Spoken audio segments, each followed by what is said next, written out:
Faut-il croire aux excuses des hommes sur leur capacité à s'engager? Bonjour à toutes, j'espère que vous allez bien. Je suis très heureuse de vous retrouver aujourd'hui dans cette nouvelle vidéo, dans ce nouvel épisode, dans lequel j'avais envie d'aborder avec vous une question qui revient souvent de la part des femmes qui sont sur les sites de rencontres, qui cherchent quelqu'un et qui, à force de rencontrer des personnes qui ne s'engagent pas ou qui leur disent que c'est compliqué, se demandent finalement quel est le juste équilibre entre la compréhension de l'autre, la patience, l'empathie et en même temps la capacité à trancher et à se dire que parfois c'est peut-être aussi juste des excuses et qu'il vaut mieux arrêter de perdre son temps. Donc pour les personnes qui ne me connaissent pas, je me présente, je m'appelle Chloé Mercart, je suis coach certifiée et praticienne en thérapie brève. Et je vous accompagne depuis 2020 à vous libérer de la dépendance affective, à renforcer votre estime de vous-même et à être plus confiante dans vos relations amoureuses et plus consciente de votre pouvoir. Et pour cela, je pratique les outils suivants dans mes coachings de groupe, dans mes accompagnements individuels, dans mes ateliers ou mes conférences. On retrouve donc la programmation neurolinguistique, la reprogrammation neuronale profonde, les constellations familiales, la Yatra Kundalini Activation et l'hypnose. Donc si vous n'êtes pas encore abonné à la chaîne YouTube ou au podcast sur Spotify, je vous invite à le faire maintenant en cliquant sur le bouton s'abonner et en activant la cloche des notifications pour recevoir tous les prochains épisodes et les dernières actualités qui sortiront sur ces plateformes. Sachez également que j'ai créé pour vous une formation offerte qui s'intitule « Les 3 axes à déployer pour sortir des schémas de dépendance en amour ».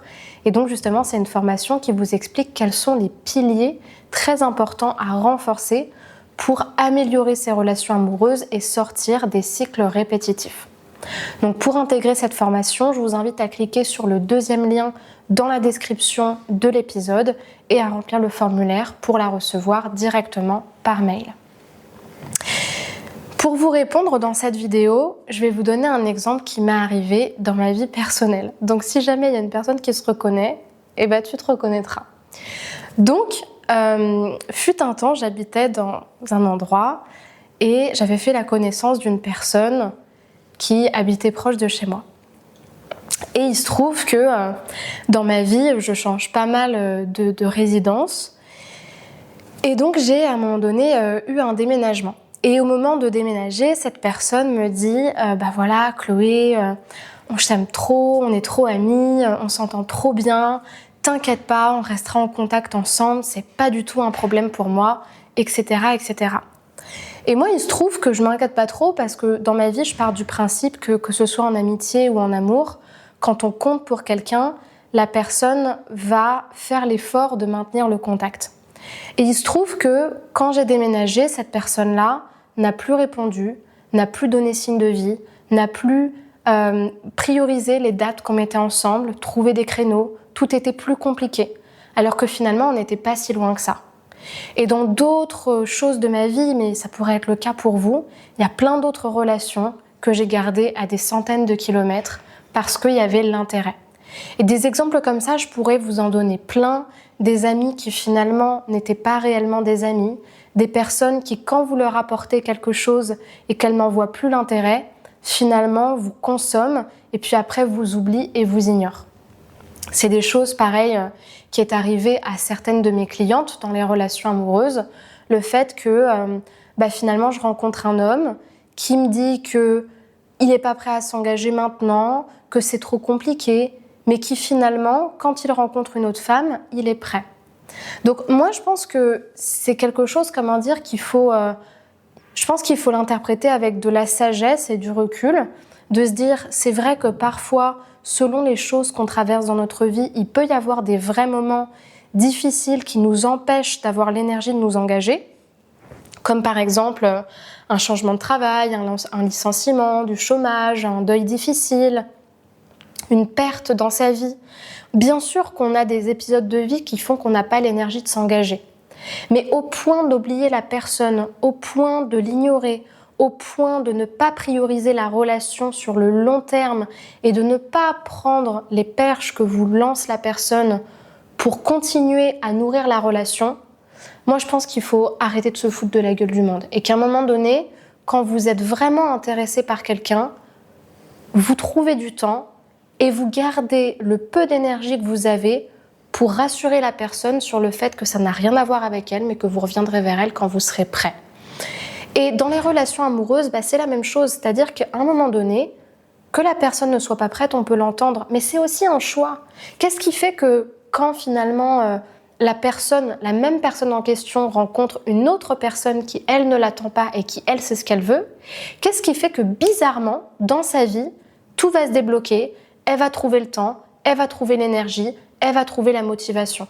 Moi, je pense qu'il y a un mélange de choix individuel, de ne pas passer à côté de quelque chose qu'on ressent comme ayant de la valeur, et en même temps, il y a aussi beaucoup, je pense, de facteurs sur le fait que la personne qui propose une relation, qui donne son temps, qui donne son intérêt, elle fasse ressentir que son intérêt, il n'est pas inconditionnel et que, en fait, à un moment donné, c'est aussi quelque chose qui se garde précieusement.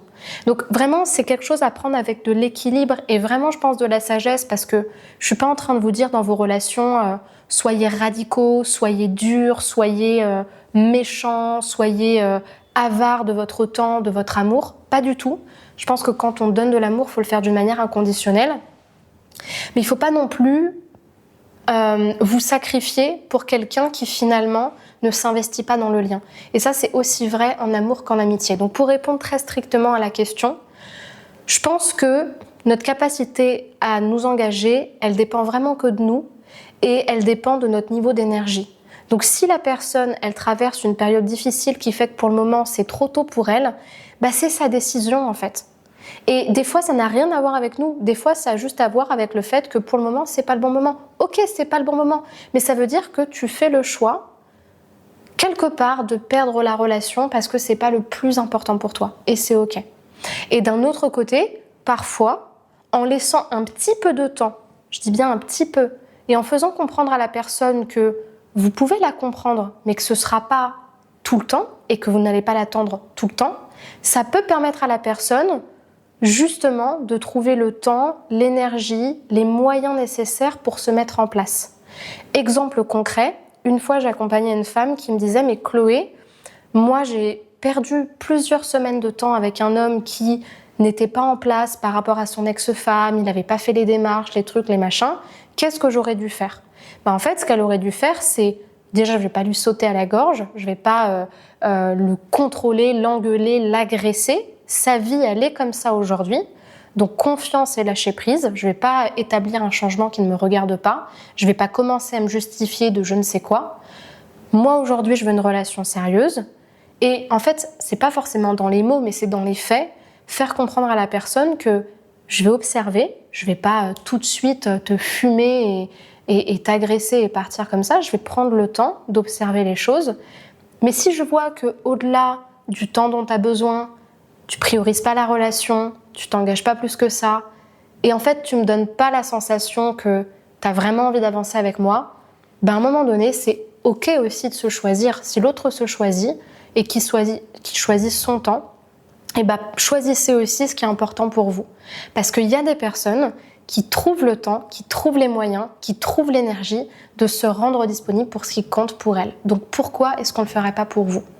Donc je pense que c'est comme ça qu'il faut prendre les choses, c'est de comprendre que on accorde du temps, de l'énergie à ce qui compte pour nous, que oui, il y a des choses qui peuvent freiner la personne, qui peuvent faire qu'elle n'est pas tout de suite dans cette capacité de s'engager, mais a priori, si vous êtes là, c'est pour avoir une relation sérieuse, donc vous avez aussi le droit de demander de l'engagement et de ne pas accepter quelqu'un qui n'est pas prêt, mais qui est là pour faire bonne figure et pour faire acte de présence. Donc après, c'est chacun et ses besoins de relationner plus ou moins sérieusement. Est-ce que vous voulez patienter un petit peu ? Est-ce que vous avez besoin de preuves et d'engagement ? Ce que je peux comprendre. Mais encore une fois, prendre aussi du recul parce que avoir besoin d'engagement, c'est totalement ok. Mais avoir besoin de presser les gens très très vite parce que vous avez besoin d'être assuré, ça, c'est pas besoin d'engagement. Ça, c'est un besoin de réassurance et c'est surtout un besoin de combler une peur de manquer. Donc, gardez cette confiance, ce lâcher prise, prenez un tout petit peu plus de temps pour prendre vos décisions et vous verrez qu'elles seront beaucoup plus alignées et elles seront beaucoup plus justes. Donc voilà le message que je voulais vous transmettre dans l'épisode d'aujourd'hui. J'espère que ça vous a vraiment parlé. Si vous sentez qu'il y a un travail de votre côté à faire sur cet esprit critique, de savoir comment se positionner, quel est le juste alignement à trouver, comment formuler les choses dans ces moments-là, quelle posture adopter pour ne pas être trop étouffante, ni trop absente non plus de vos besoins et de l'expression de ce qui est important pour vous, eh bien justement l'accompagnement individuel pourra vous aider à atteindre cet objectif-là en renforçant principalement votre estime de vous et votre sécurité intérieure. Parce que quand on est sécure à l'intérieur de nous, on n'a pas besoin d'aller presser les autres et on trouve le juste moyen d'avancer. Donc si c'est votre cas, ce que je vous propose, c'est de réserver un appel thérapeutique offert avec moi. Donc c'est un appel d'une 30aine de minutes dans lequel on va discuter de votre situation, de votre objectif. Je vais vous expliquer quel est mon cadre de travail et je vous expliquerai également comment on commence à travailler ensemble dans un accompagnement individuel. Donc pour ce faire, je vous invite à cliquer sur le premier lien dans la description de l'épisode, à choisir le créneau qui vous correspond, à remplir le formulaire et ensuite on pourra échanger ensemble. Pour les personnes qui sont plutôt intéressées par les programmes de formation, je vous invite à regarder dans la description, vous avez des petites formations sur des sujets très ciblés et puis après vous avez des programmes plus complets sur la dépendance affective ou encore sur le couple qui se font totalement en autonomie, donc je vous invite à regarder dans la description. Pour terminer, si vous avez des questions, des choses à me partager, des avis à me faire, des questions, je vous invite à me les laisser dans les commentaires et également à me rejoindre sur les réseaux sociaux, notamment Instagram, TikTok, Facebook, YouTube ou encore Spotify où je suis présente pour vous accompagner et puis pour vous faire vivre ce message au quotidien. Donc tous les réseaux sociaux sont affichés juste là et également dans la description. Prenez soin de vous et à très bientôt. Au revoir.